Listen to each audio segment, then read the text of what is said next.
በጣም በርካታ ነገሮችን አይተናል። ዛሬ ብቻ ሳይሆን በተደጋጋሚ አይቻቸዋለሁ። ደስ ብሎኛል። በግሌ ማመስገን ፈልጋለሁ።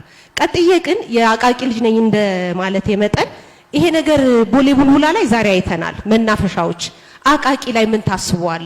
እንደ ትምህርት ለተሰሩ የማስፋፊያ ግንባታ፣ ለተማሪዎች ምገባ፣ ኮሪደር ልማትና እንዲሁም ለትራንስፖርት አቅርበት እየተገነቡ ላሉ ለትላልቅ የተርሚናል ግንባታዎች በአጠቃላይ ክብርት ከንቲባችን እዚህ ያላችሁ አመራሮች ሁላችሁንም ማመስገን ፈልጋለሁ። አይምሮ ከሚወደው አንዱ ነገር አረንጓዴ ነገር ነው። አረንጓዴ ነገር ትውልድ እያየ ይሄን የምታዩትን ኮሪደር እንደ ቀላል አትዩት። ዛሬ አይደለም ለሚቀጥለው ጄኔሬሽን ትልቅ ግብዓት ነው የሚሆንልን። እኛ መምህራን የማንም ፖለቲካ ፓርቲ መጫወቻ አንሆንም። የማንም እኛ ጥያቄያችንን የምናቀርበው ለመንግስትና ለመንግስታችን ብቻ ነው እንጂ እከሌ እንደዚህ አለ እከሌ እንደዚህ አለ ለሚለው ነገር በር አንከፍትም። የተሰራውን ነገር መናገር ኃጢያት አይደለም እኮ። ኦፕቲሚስቲክ ነን እኛ። we are open minded።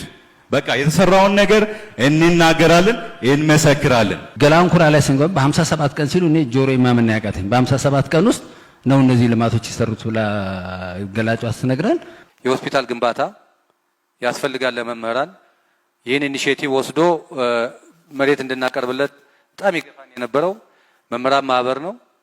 ለዛ የሚሆን መሬት አዘጋጅተን መሬት አስረክበን መነሻ ካፒታል መድበን ስራውን የሚመራው ግን ተቋማዊ በሆነ መንገድ መምህራን ማህበር ነው።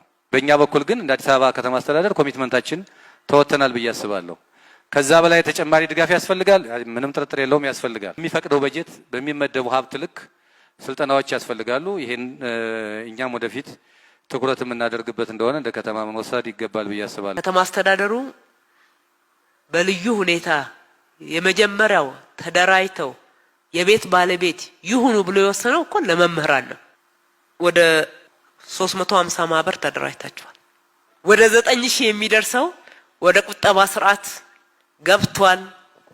መቆጠብ አልችልም በዚህ መደራጀት ሳያስከደኝም ያለ ደግሞ እንዳላችሁት ክራይ እናዘጋጃለን፣ እንሰራለን። ትልቁ ሪሶርስ የከተማው ሀብት እኮ መሬት ነው። መሬትን አቀረበ ከንግድ ባንክ ጋራ ኦልሞስት 2 አመት የፈጀ ኔጎሺዬሽን ነው ስናካሄድ የቆየነው። ከዛ ውስጥ ወደ 120 ቢሊዮን ብር የሚሆን ቤት እንዲገነባላችሁ በጀት አዘጋጅቻለሁ ብሎ ንግድ ባንክ ሲናገር ከዚህ በላይ ብስራት ያለ አይመስለኝም። እኔ ሰርፕራይዙ ይሄ ነው። ያልተደራጃችሁ አትሞኙ፣ ተደራጁ። እናት ያላትን ሳትሰስት ፍትሃዊ በሆነ መንገድ ልጆቿ ጋር ካደረሰች ዋናው ሚዛኑ ይሄ መሆን አለበት እንጂ በቂ ነው በሚል አይደለም። 5000 ቤቶችን መምህሩ ባለቤት ይሁን ብለው በከፍተኛ የመንግስት ድጎማ እናንተ ላይ እዳው እንዳይበዛ ከከተማው በጀት ላይ መድበን ቤት ባለቤት መምህራኖች የቤቱ ባለቤት እንዲሆኑ ያደረግነው 2014 ዓመተ ምህረት ነው። የፍትሃዊነት ጉዳይ ሲነሳ ይሄ ነው መታየት ያለበት። ካለን አሁንም እንጨምራለን ማለት ነው። በዛ አይን ነው መታየት ያለበት። ሁለተኛ ይሄን ከ850 3000 ብር ባደረስን ሰዓት ቅድም ከቤት መከራየት ጋራ ያለውን ጫና ለመደጎም እንጂ ሙሉ ለሙሉ ከበር ለማድረግ ታሳቢ ባደረገ መንገድ አይደለም። አራተኛ ትራንስፖርት በነፃ አገኙ። የከተማው አውቶቡስ ከመምህር በላይ ማን ነው ሰርቭ የሚያደርገው?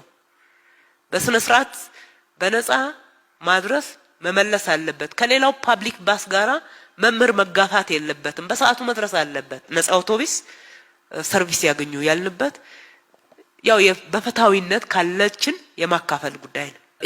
ይሄን የመሳሰሉ እርምጃዎችን መውሰድ ችለናል። ይሄ ብቻ ስለማይበቃ ከዚህ አንፃር ከጥቅማ ጥቅም ፓኬጅ አንፃር መታየት ያለባቸው ጉዳዮችን እስከዛሬ ድረስ ያደረግን የመጣ ነው። ምን ያክል ትኩረት እንደምንሰጥም ክብር እንደምንሰጥም በፍትሃዊነት ደግሞ ካለን ሀብት እናንተ ጋር ለማድረስ ያለን ኮሚትመንት ነው።